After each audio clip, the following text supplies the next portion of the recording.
When you first saw Gael, an indescribable length of time ago, he was a meek man, almost hollowed, barely capable of speaking, and when you see him now, he is a monster of a man, thrumming with power.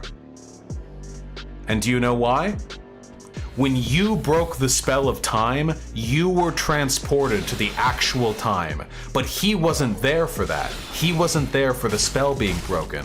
You warped forward millions of years. He had to live those years. He had to live every single second of watching his planet die, of it all being ground down into dust. And he didn't waste that time. He used it very wisely. He took it upon himself to find the pigment.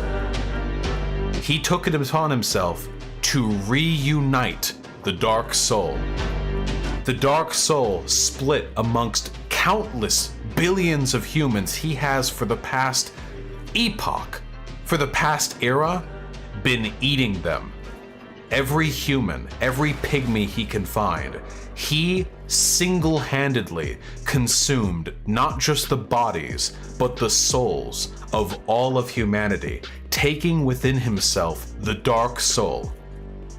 He's been doing this for a very, very long time. And when you see him there, upon the ashen steps of the end of the world, he doesn't see you. He sees a Dark Soul, because you have it too. He barely speaks to you before the fight begins. When I said earlier that you could go hollow as an undead, what that typically means is that when you lose will, when you lose your spirit, that is when you go hollow. When you lose the will to live, your soul withers, and you remain but a body and a fading consciousness. Slave Knight Gael, for millions of years, maintained his sanity with an overwhelming dedication and drive to fulfilling one goal: to consume humanity, to consume the Dark Soul, all of it, from one corner of the planet to the next. And through his godlike dedication, he maintained his sanity. He kept pushing forward. You fight him, and he fights like a monster. He fights like somebody who spent the past era eating, consuming all other life to become the only one left who houses within him the Dark Soul. You fight him, and he's strong, but eventually you draw blood. You cut him, and his blood seeps out of him and drips down onto his greatsword, and he sees when he looks down the Dark Soul.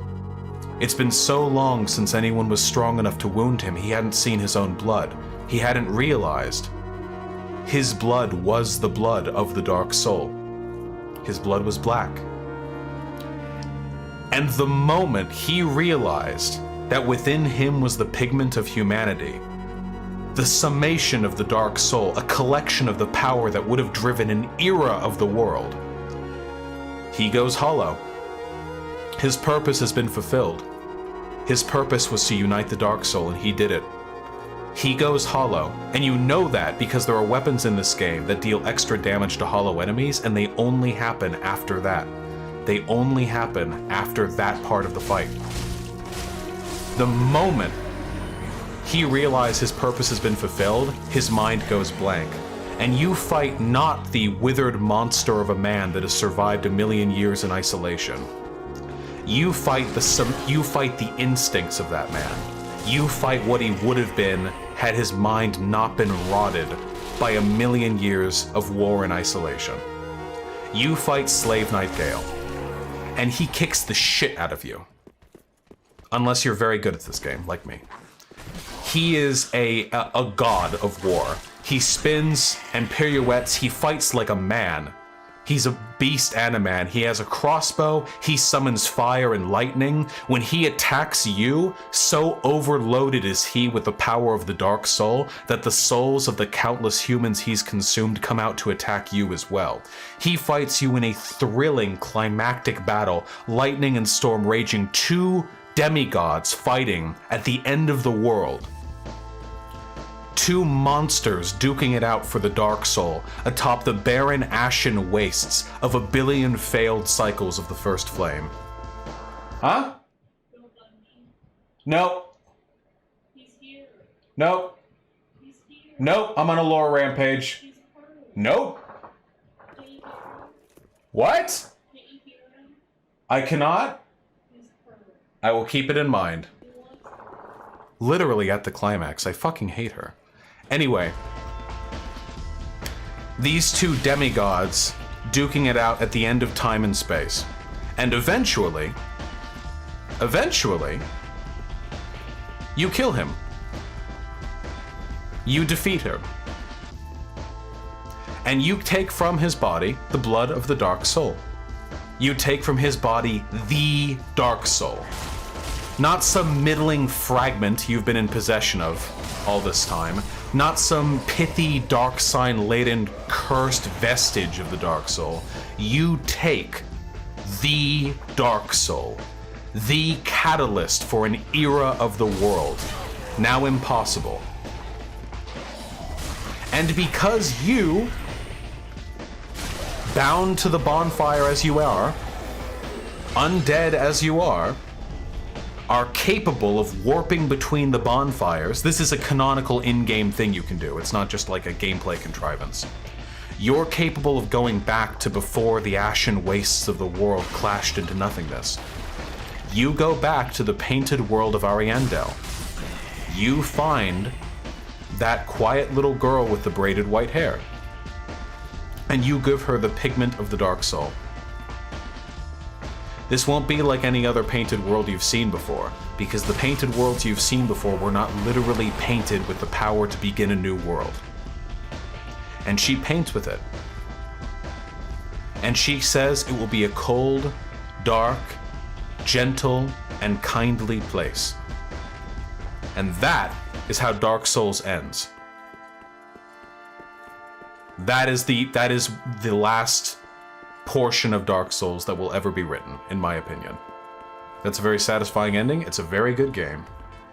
Please clone yourself and have that clone do a 24/7 lore story stream. That's the thing. I really fucking like talking about video games and media analysis. I would really like to diversify my content in that respect. You guys do realize that a year from now, like in all likelihood, I probably will have talked about almost every relevant political subject, like relevant to Americans, and even most subjects relevant to non-Americans. That doesn't mean I ever want to stop doing political commentary. I love political commentary. I love it. I love it. It is my beating heart. I have loved it my whole life, long before I started a channel. However, media, and I love media too. You guys should see. I don't do it on stream that much because I know why people donate to me. But I spend a lot of time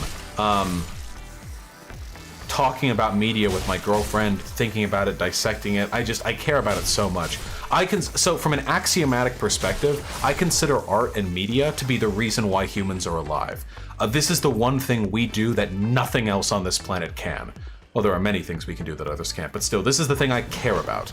And that is essentially, we can create reflections. We can capture tiny pieces of our thoughts and experiences, our loves, our lives, and we can put them into a piece of media and open it up to the interpretation of the world. And I think the process of creating and engaging with media is the reason life is worth living. Hey, cringe! Whoa! Cringe.